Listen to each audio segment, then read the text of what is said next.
Innal hamdalillah nahmaduhu wa nasta'inuhu wa nastaghfiruh wa na'udzu billahi min shururi anfusina wa min sayyiati a'malina may yahdihillahu fala mudilla lahu wa may yudlil fala hadiya lahu.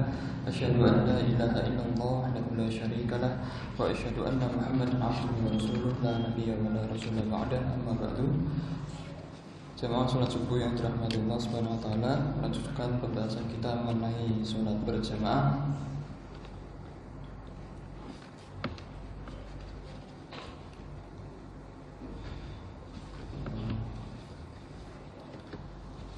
Dan ini kita akan membahas tentang berjamaah dengan peserta yang lebih banyak. Berjamaah dengan jamaah yang banyak adalah lebih utama daripada jamaah yang sedikit pesertanya. Berdasarkan dalam sebuah hadis, wa ma kana aktsaru fa huwa ahammu ila Allah taala, yang artinya lalu mana yang lebih banyak itulah yang lebih disenangi oleh Allah Subhanahu wa taala. Kemudian atau lebih utamanya, demikian pula jika imam yang peserta jamaahnya banyak itu tidak beretikat wajib atas bagian dari rukun-rukun atau syarat-syarat sholat. Misalnya dalam imam Hanafi yang tidak beriktikad terhadap kewajiban baca basmalah atau menghadap ainul qiblah menurut persyaratan, tapi cukuplah dengan jihatul qiblah sekalipun dia sendiri melakukannya, karena yang demikian ini berarti ia melakukan kewajiban yang dimaksudkan sebagai kesunahan, di mana hal ini dapat membatalkan sholat menurut mazhab kita atau mazhab Syafi'i.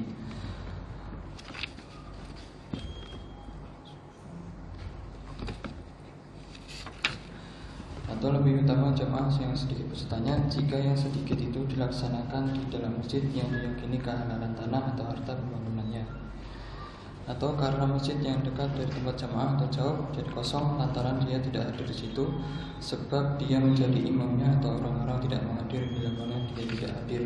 Karena itu jamaah di masjid lebih utama daripada jamaah di tempat lain sekalipun pesertanya banyak. Bahkan sebagian ulama membahas bahwa sholat sendirian di masjid yang menjadi kosong sebab kepergiannya adalah lebih utama daripada berjamaah di lainnya. Menurut pendapat yang lebih beralasan adalah kebalikannya.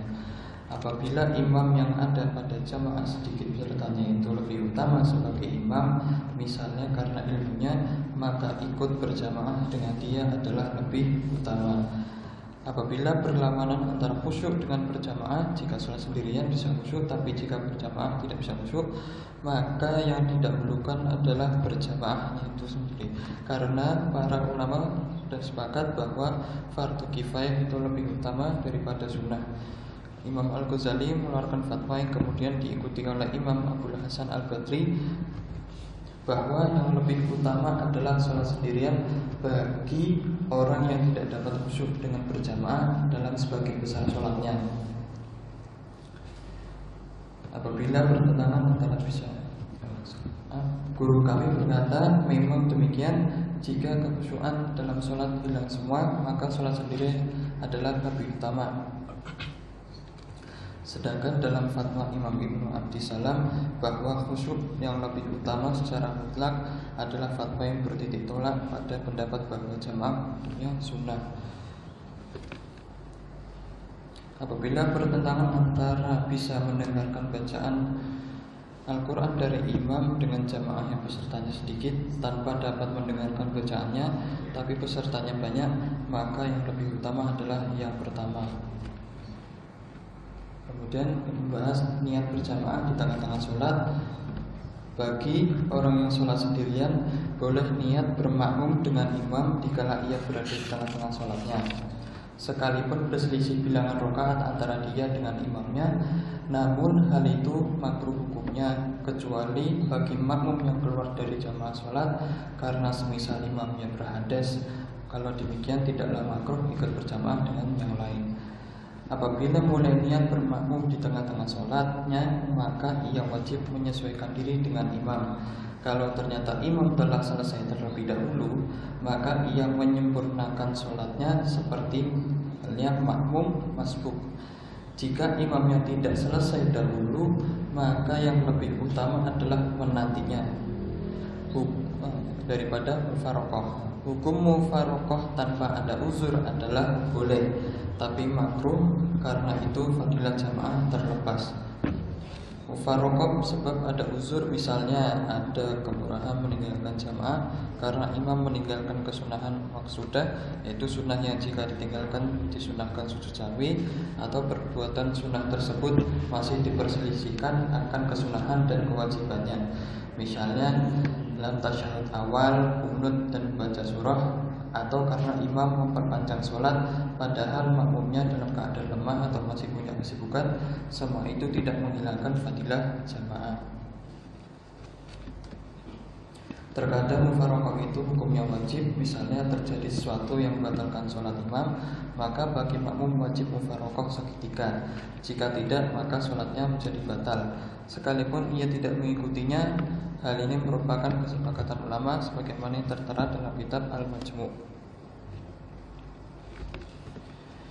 Fadilah sholat berjamaah bisa diperoleh bagi orang yang sholat selain pada sholat Jumat, selagi imam belum baca salam, maksudnya belum sampai mengucapkan huruf mim pada lafal alaikum dalam sholat pertama, sekalipun ia tidak sempat duduk bersama imam, misalnya imam salam setelah ia bertakbiratul ihram. Demikian itu karena ia masih mendapatkan rukun bersama imam, yaitu takbiratul ihram. Karena itu ia mendapat semua pahala berjamaah dan fadilahnya, tetapi di bawah keutamaan orang yang mendapatkan imam sepanjang sholatnya. Barang siapa mendapatkan sebagian sholat imam dari yang awal, kemudian karena ada uzur ia mufarokoh, atau imamnya keluar dari sholat karena semacam hadas, maka makmum tetap mendapatkan fadilah berjamaah.